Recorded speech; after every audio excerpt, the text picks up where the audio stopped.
नैब की जानिब से इक़दाम करने का कहा जा रहा है। ये पॉसिबल है कि नैब जो है वो राब्ता कर रहा है कि इसको हमारे हवाले कर दें? वो इतना ईजी होगा कि ठीक है वो कहेंगे एलो जी पढ़ो?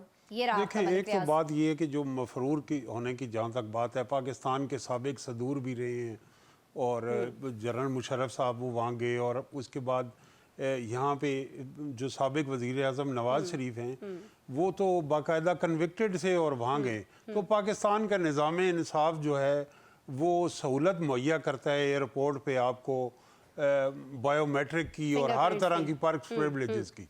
और दूसरी जहाँ तक बात यह है कि पाकिस्तान की सियासत में मैं आपको याद दिलाता जाऊँ, इस वक्त जो बानी पीटीआई हैं वो कई दफ़ा दावे कर चुके हैं कि मैं लंदन में से फ़लाँ बंदे को लेने और उसकी मुकदमा है उस पर दायर करने जा रहा हूँ, और इस तरह दीगर जमातें भी, लेकिन हर हुकूमत में उनकी पार्टी की नामजदगी होती है, इक़्तिदार में वो शरीक होते हैं। तो हमने ये कि एक वक्त का गद्दार और दूसरे वक्त का दिलदार, असल बात ये जो मैं सवाल करके कि क्यों इस मुल्क में लोग 30-30 लाख दे के गैर कानूनी तौर से बाहर जाते हैं और इस मुल्क में क्यों इन्वेस्ट नहीं करते? वो दुबई जाके आम आदमी क्यों करता है? क्योंकि उन माशरों में रूल ऑफ लॉ है। उसमें दुबई में बेवा के प्लाट पे कब्जा नहीं होता। वहाँ पे आपका जो लैंड प्रॉपर्टी राइट्स डिमार्केटेड हैं, जबकि यहाँ आप ये देखें कि बासर लोग जो गरीब लोग हैं उनकी ज़मीनों पे कब्जे कर लेते हैं। अब तो मलिक रियाज साहब बाहर हैं, उन पे भी संगीन इल्ज़ामात रहे। तो अब जो है क्या वजह है कि इस पे हो रहे हैं? और दूसरा जो बैरिया टाउन इस वक्त भी बहुत से सरकारी इदारों के साथ वो कारोबारी शराकत के मंसूबे कर रही। तो अगर ये इस ग्रुप पे इतने इल्ज़ामात हैं तो पहले उन सरकारी इदारों को कहना चाहिए कि हम आज के बाद हम अपनी डील कैंसिल कर रहे हैं। तो अवाम को इस तरह खुला धोखा देते हैं ये बाजीगर कि पहले आप सरमायाकारी के यहाँ मौके फराहम करें। और 2 साल कबल डॉन लीक्स एक आया था स्कैंडल आलमी सतह पे, जिसमें दुबई में हमारी बासर शख्सियात की प्रॉपर्टी थी, और उसमें कोई एक भी नोटिस हुआ? ठीक हो गया। नहीं, Dubai leaks sir, Dubai leaks में जो अपार्टमेंट्स और प्रॉपर्टी थी वो कई सौ अफराद के आए, तो वो उनसे कोई इंक्वायरी नहीं हुई कि आप पाकिस्तान में हैं, मोदो मेरे हैं। वज़ीरे इत्तलात अता तारड़ साहब जो हैं उनको भी याद आ गया कि ये तो जी भागे हुए हैं पाकिस्तान से, मफरूर हैं ये, इनके ख़िलाफ़ कई मुकदमात भी पाकिस्तान के अंदर मौजूद हैं।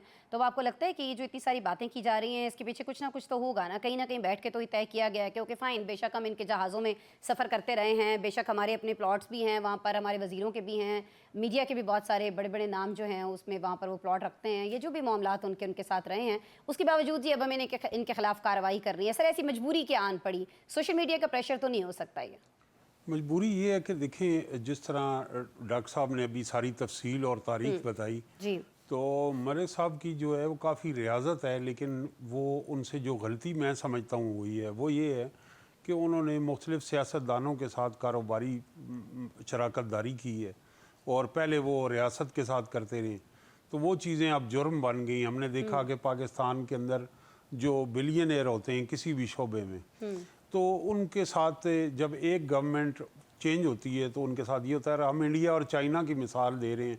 अभी हमने देखा कि डोनाल्ड ट्रंप की जो हल्फ बर्दारी थी उसमें टेक इंडस्ट्री के सारे बिलियनर थे।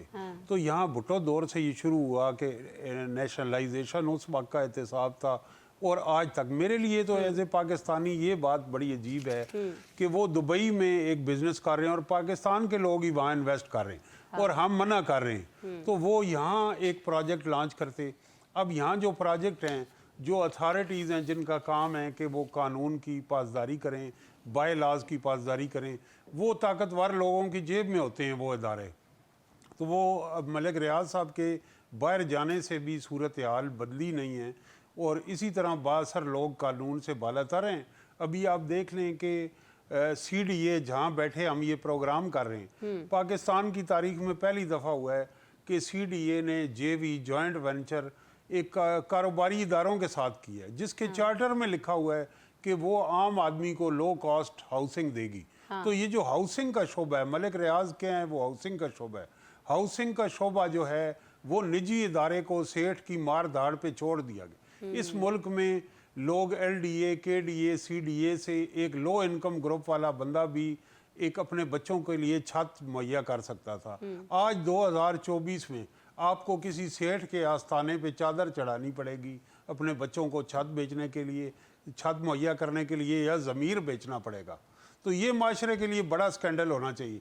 जहाँ पनामा लीक की स्टोरी हुई और एक आदमी को सिर्फ नोटिस जारी हुआ, एक आदमी पे JIT बनी, उस आदमी का नाम मियाँ नवाज शरीफ था, उस वक्त का वज़ीर आज़म था। 500 लोगों के नाम आए, 499 लोगों को ना FBR ने ना नैब ने नोटिस दिया। आज अता तारड़ साहब से मेरा सवाल है कि आपने उस वक्त इमरान खान साहब बजाय इन्वेस्टिगेशन करते, FBR नैब मनी लॉन्ड्रिंग का नेशनल क्राइम एजेंसी ने एविडेंस दिया और मुकदमा चला के वो दौलत दी है, तो क्या इन इदारों ने एक नोटिस भी मलिक रियाज साहब को दिया है? और आज भी हुकूमत है जो ये कह रही है वहाँ इन्वेस्ट ना करें। तो आज चेयरमैन FBR से पूछें, FIA से पूछें कि क्या आपने money laundering, white collar crime का कोई नोटिस दिया है? नोटिस नहीं दिया तो ठीक हो आप गया। सिर्फ पॉइंट स्कोरिंग के लिए प्रेस कॉन्फ्रेंस से तो कुछ नहीं होता।